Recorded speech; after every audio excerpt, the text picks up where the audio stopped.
Adeline, how have you seen some of those changes actually in Micron's workforce? Right.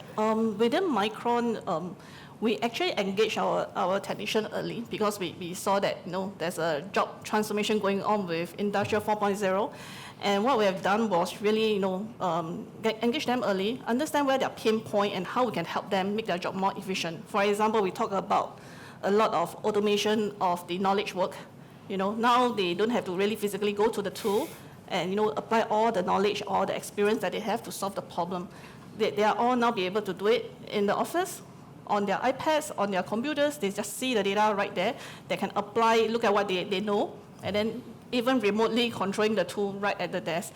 And it actually gave them much more flexibility in terms of how they spend their time in more innovative projects. With the Industrial 4.0 coming in, we're actually putting them to go and understand the tool more, like what other additional sensor that we should be putting on the tools, so that it can not let their knowledge go to waste. Right. So you're building on all of their capabilities, but then actually letting the employees really have higher value work and letting the machines, handle the things that machines are good at, essentially. Yeah. So we are actually removing all the laborious tasks that they used to do, that's taking a lot of their time, and now they can really put in the intelligence to work.